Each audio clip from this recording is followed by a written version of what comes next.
Hello student, I am Dr. Charu Khamesara and today we are going to complete the next topic that is a glass. New engineering material का next topic cement complete करने के बाद में अब हम कर रहे हैं glass.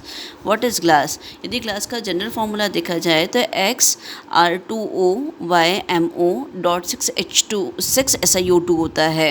It is a silicate of alkali and alkaline earth metals होते हैं. यदि हम यहाँ पे ये जो हमने X and Y जो लगाए हैं, X and Y are whole numbers होते हैं. आर जो है यहाँ पर आर जो है वो एल्कली मेटल है, सोडियम पोटेशियम हो सकता है, मोनोवेलेंट एटम होना चाहिए. एम जो है बाईवेलेंट मेटल एटम होता है, कैल्शियम बेरियम जिंक कुछ भी हो सकता है जिसके ऊपर डबल चार्ज है. यदि हमें पास में डेफिनेशन देखें ग्लास की तो ग्लास क्या है. Glass is a completely vitrified solid होता है. सैलिसिलिक एसिड है, वाइट कलर का सैलिसिलिक एसिड होता है, वाइट विट्रीफाइड सॉलिड सोल्यूशन है with the no definite composition. इसके अंदर डेफिनेट कंपोजिशन नहीं होता है. SiO2 में भी जो इसके अंदर ये SiO2 हमने लगाया है उसको हम लोग रिप्लेस कर सकते हैं किसके से, B2O से, P2O5 के साथ में, Al2O3 के साथ में रिप्लेस कर सकते हैं. Now we are going to the physical properties of glass. Physical properties हम देखें तो ये एक होमोजीनियस मिक्सचर होता है. इट इज़ एमॉर्फस होता है, ट्रांसपेरेंट होता है, इनसॉल्युबल इन वाटर होता है. It is a hard and brittle, non crystalline होता है, मेल्टिंग पॉइंट शार्प नहीं होता है.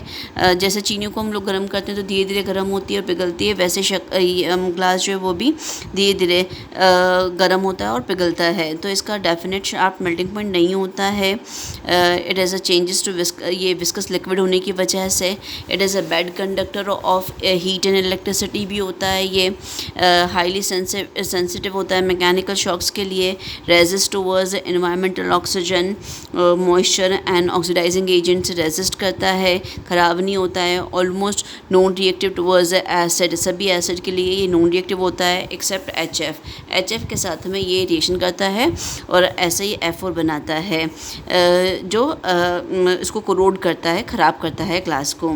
डिविट्रिफिकेशन is one of the property of the glass when glass is softened by heating or it kept as such for the long period. It loses its transparency due to the crystallization of individual silicates. इसके अंदर अलग अलग silicate होते हैं तो सम of silicate जो crystallisation कर लेते हैं जिससे उसकी जो ट्रांसपेरेंसी होती है वो ख़त्म हो जाती है, जिसको बोलते हैं हम devitrification. It is a super cooled liquid होता है ये. It can absorb, reflect and transmit the light. This is all about the physical properties of glass. Now chemical composition हम लोग देखें या कंस्टिट्यूएंट्स ऑफ ग्लास देखें तो हमारे पास में क्या होते हैं. Suppose to be we are going for soda glass. एक सोडा ग्लास का सिंपल एग्जांपल देखे तो Na2O.CaO.SiO2. यहाँ पे सोडियम जो है वो मोनोवेलेंट एटम है, कैल्शियम जो है वो बाइवेलेंट एटम है. तो this is example soda glass. हम सोडा ग्लास के बारे में देखते हैं. कंस्टिट्यूएंट्स देखें तो Na2O आ गया सबसे पहले. Na2O ये क्या करता है, it facilitates the melting of the silica and reduces the viscosity. CaO देखें तो it makes the glass resistance to the water, weather and chemicals. K2O present रहता है तो it increases the softening temperature of glass. PbO जो होता है it increases the refractive index of glass. These are the different constituents of different glasses. B2O3 जो है it increases the resistance towards the chemical attack, hardness and refractoriness of the glass. So these are the constituents which we are using in the different glasses. Fe2O3 is also used. It do not transmit UV lights. UV light जहाँ transmit नहीं करते वहाँ Fe2O3 मिलाया जाता है. ना raw materials हम देखें तो सोडा ग्लास के लिए हम देखते हैं तो रॉ मटेरियल के अंदर सोडा और soda ash, sodium carbonate, soda ash, that is NaCO3. Soft glass बनाने के लिए it is a source of Na2O. Other sources than Na2CO3 sodium nitrate use कर सकते हैं, सोडियम सल्फेट यूज़ कर सकते हैं. पोटाश फेल्ड्स्पार यदि हमको हार्ड ग्लास बनाना है दैट इज़ तो उसके लिए हमें पोटाश फेल्ड्स्पार यूज़ करना पड़ेगा. It is a source of of K2O का सोर्स होता है. It is use in to prepare the hard glass बनाने के लिए या पोटाश ग्लास बनाने के लिए यूज़ किया जाता है. Limestone CaCO3 it is source of CO का सोर्स होता है. लेड ऑक्साइड बनाया जाता है.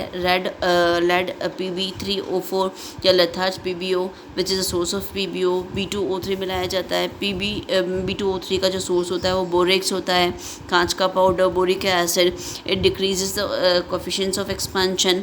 ZnO मिलाया जाता है.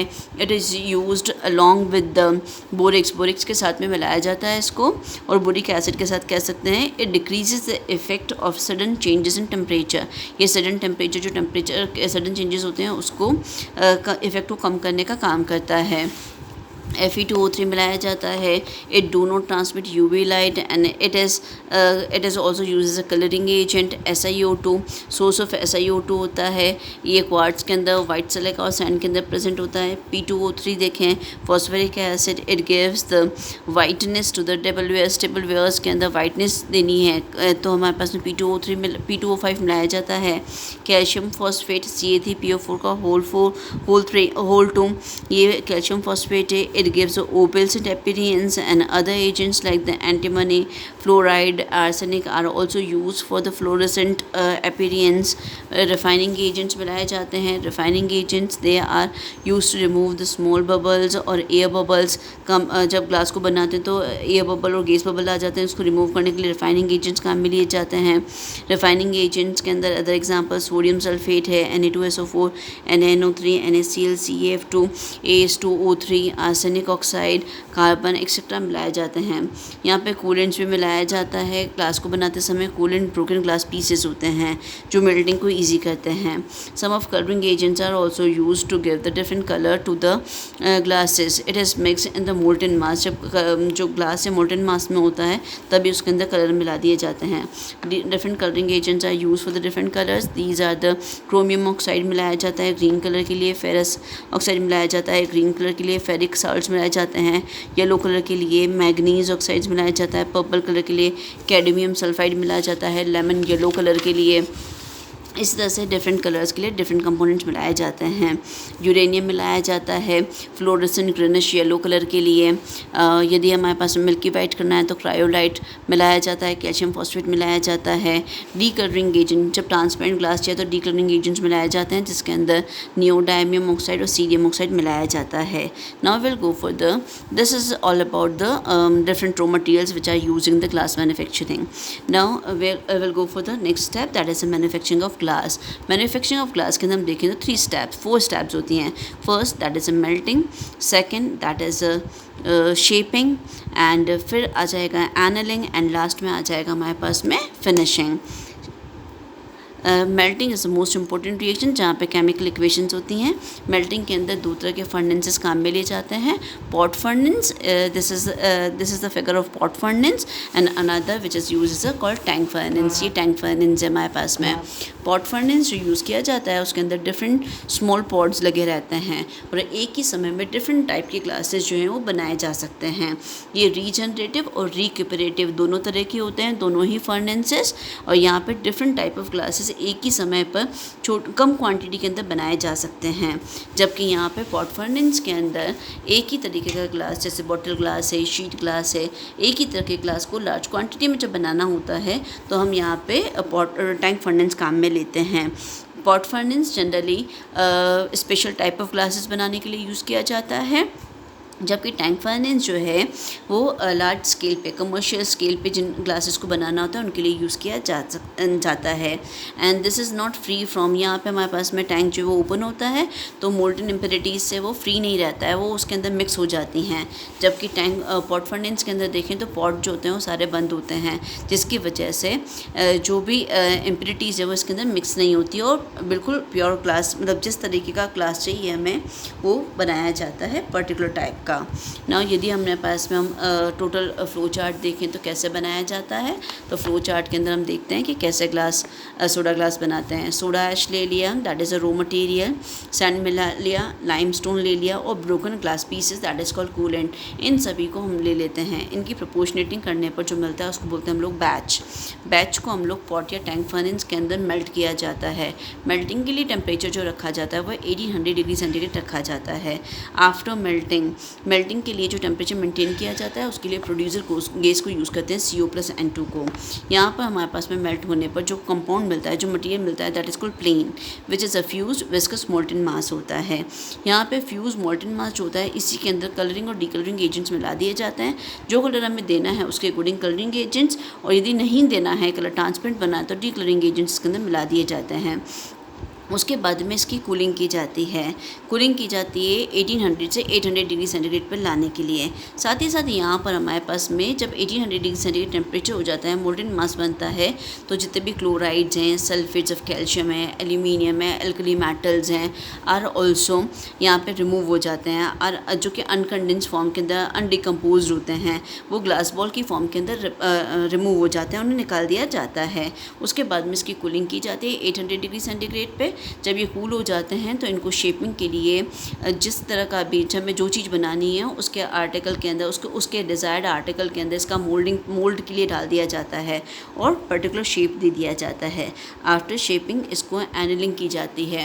एनलिंग एक तरह का प्रोसेस होता है जिसके अंदर आर्टिकल जो कि 800 डिग्री सेंटीग्रेड पे था उसको धीरे धीरे स्लो कूलिंग की जाती है रूम टेम्परेचर पर लाने के लिए, जिस प्रोसेस को बोलते हैं एनलिंग, जिससे इसके अंदर जितने भी स्ट्रेन्स हैं, स्ट्रेन्स हैं, स्ट्रेसेस हैं, वो रिमूव हो जाते हैं, क्रैक्स नहीं आते हैं ग्लास के अंदर। इस प्रोसेस को करने after annealing the last step which we are using, that is a finishing. Finishing के अंदर हमारे पास में क्लीनिंग की जाती है, वॉशिंग की जाती है, कटिंग की जाती है, ग्राइंडिंग की जाती है, पॉलिशिंग की जाती है, कलरिंग की जाती है, शेपिंग दी जाती है, फाइलिंग कर दिया जाता है, सैंड ब्लास्टिंग की जाती है, ताकि जो आर्टिकल है उसके अंदर फिनिशिंग आ जाए। This is all about all steps हमने कवर किए। सबसे पहले स्टेप जो हमने देखी थी दैट इज़ मेल्टिंग। मेल्टिंग के अंदर हमने क्या पढ़ा था, tank furnace and pot furnace के बारे में पढ़ा था। शेपिंग के अंदर जब हमारे पास में शेप देना होता है तो पर्टिकुलर मोल्ड्स के अंदर डाल के इसको शेप दे दिया जाता है। एनलिंग एज अ प्रोसेस जिसके अंदर स्लो कूलिंग की जाती है, और जो हॉट आर्टिकल्स होता है उसको धीरे धीरे कन्वेयर बेल्ट पे आगे की तरफ डिफरेंट चैम्बर्स से पास किया जाता है, जिससे उसका टेम्परेचर जो होता है वो धीरे धीरे रूम टेम्परेचर पे आ जाता है और ग्लास जो है क्रैकिंग से बच जाता है, और लास्ट में इसकी फिनिशिंग करके इसको मार्केट में परचेज के लिए भेज दिया जाता है। This is all about the manufacturing of glass. Now हमारे पास में जो फर्नेसेस हमने देखे थे वो पॉट फर्नेस और टैंक फर्नेस दोनों ही रीजनरेटिव और रिक्यूपरेटिव दोनों तरह के होते हैं। What is the meaning of regenerative? Regenerative जो होता है उसके अंदर फ्लू गैस एंड एयर दोनों का जो डायरेक्शन होता है वो सेम होता है, जबकि फ्लू गैस एंड एयर और दोनों का जो डायरेक्शन होता है वो अपोजिट होता है, तो उसको बोलते हैं रीजनरेटिव प्रोसेस, रीजनरेट होता है। And recuperative that means recover करना। यहाँ पे फ्यूल गैस और एयर और फ्लू गैस और air, waste gases and fuel and flue gases. Fuel gases that is which is use for burning CO+N2 producer की जो काम मिली है उसका डायरेक्शन, और जो वेस्ट गैसेस बनती है उनका डायरेक्शन सेम होता है तो उसको बोलते हैं रिक्यूपरेटिव, और जब दोनों का डायरेक्शन डिफरेंट होता है तो उसको बोलते हैं regenerative. Now next we are doing the topic that is a role of annealing. Role of annealing देखें तो glass is a bad conductor of heat and electricity, therefore rapid cooling make the outer surface to cool first while the inner surface is still soft. This unequal cooling causes strain and stress on the glass.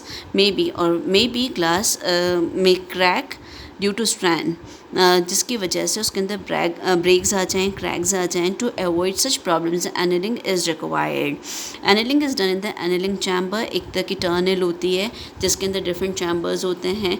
Hot articles को conveyor belt के ऊपर high temperature वाले chambers से low temperature वाले chambers के अंदर घुमाया जाता है और धीरे धीरे उसको रूम टेम्परेचर पर ले आते हैं, जिसकी वजह से आर्टिकल के अंदर ब्रेक्स एंड क्रैक्स नहीं आते। That's why annealing is very much required in the glass manufacturing process. Now next we are doing the topic is chemistry of melting. कि अलग अलग क्लासेस के अंदर किस तरह की केमिस्ट्री काम करती है। सबसे पहले हम देखें soda class. Soda class which is also known as soft class. यदि हम इसका फार्मूला देखें तो Na2O.CO.6SiO2 होता है।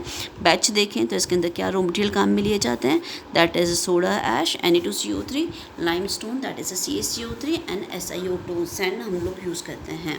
ये सभी और coolant broken glass pieces are also used है। इन सभी को हम लोग सबसे पहले यहाँ पे गर्म किया जाता है बिलो 600 डिग्री सेंटीग्रेड पर, जिससे मॉइस्चर है, क्लोराइड्स ऑफ कैल्शियम है, सोडियम है, टन है, आयरन है, सोडियम सल्फेट है, ऑक्साइड्स ऑफ आर्सेनिक, एंटीमनी और लेड है, वो सभी इवोपरेट हो जाते हैं। उसके बाद में टेम्परेचर को जब 700 to 900 किया जाता है तो सोडा ऐश जो है SiO2 के साथ में रिएक्शन के सोडियम सिलिकेट बना लेता है। साथ ही साथ CO2 यहाँ पे एलिमिनेट होती है, इवोपरेट होती है। फिर फर्दर टेम्परेचर बढ़ाने पर जो लाइमस्टोन है वो टूट जाता है, डिकम्पोजिशन हो जाता है लाइमस्टोन का और CO मिलता है। ये CO फर्दर SiO2 के साथ में कंबाइन करता है 1010 डिग्री सेंटीग्रेड के ऊपर और कैल्शियम सिलिकेट बनाता है। This sodium silicate and calcium silicate दोनों बन गए हमारे पास में। दैट मीन्स यदि ओवरऑल इक्वेशन देखें हम तो हमारे पास में 35:15:100 रेशियो के अंदर ये तीनों कंपोनेंट आपस में कंबाइन करते हैं और सोडा ग्लास बनाते हैं। यहाँ पर हमारे पास में सोडा ऐश की जगह सोडियम सल्फेट से भी हम लोग सोडा ग्लास बना सकते हैं। This is all about the chemistry of soda glass कि क्या क्या रिएक्शंस होती हैं। Now next we are doing that is a friend class. Friend class that is a K2O.PbO.6SiO2 that is a formula। Batch के अंदर देखें तो इसके अंदर potassium carbonate, lead oxide, Pb3O4, SiO2 को मिलाया जाता है। सबसे पहले Pb3O4 जो होता है वो 600 डिग्री सेंटीग्रेड पर रिएक्शन करता है और PbO के अंदर कन्वर्ट हो जाता है। PbO फर्दर SiO2 के साथ में 670 to 730 डिग्री सेंटीग्रेड पर रिएक्शन करके लेड के सिलिकेट्स बना लेते हैं। साथ ही हमारे पास में जो पोटेशियम कार्बोनेट है वो भी SiO2 के साथ में 700 डिग्री सेंटीग्रेड के ऊपर रिएक्शन करता है और कैल्शियम सिलिकेट बनाता है। These are the silicates which are formed and further यहाँ पे हमारे पास में हार्ड ग्लास बन जाता है। यहाँ पे PbSiO3 dissolve in K2CO3 at 835 degree centigrade. Now this is all about the hard glass. Friend glass के अंदर कैसे होता है, यदि हमारे पास में रिक्यूपरेटिव फर्नेस देखना चाहें तो इस तरह से रिक्यूपरेटिव फर्नेस का डायग्राम होता है। ये हमारे पास में पॉट्स लगे हुए हैं, पॉट फर्नेस का हमने डायग्राम दिया है। रिक्यूपरेटिव पॉट फर्नेस है ये हमारे पास में पॉट है। पॉट एक्चुअली जो है वो इस तरीके के दिखाई देते हैं। ये हाई एल्यूमिना क्ले के बने हुए पॉट होते हैं जिसके वजह से हाई टेम्परेचर रेजिस्टेंस रखते हैं। ये इस तरह से पॉट जो होते हैं वो सारे एक साथ में लगे रहते हैं। यहाँ पे 20 और मोर देन पॉट जो होते हैं एक साथ में अरेंज रहते हैं और ये जो सेंटर पार्ट है यहाँ से प्रोड्यूसर केस का हॉट ब्लास्ट प्रोड्यूसर केस की मदद से इनको गर्म किया जाता है और मेल्टिंग की जाती है। This is all about glass. Now we are doing the next topic, that is a type of glasses.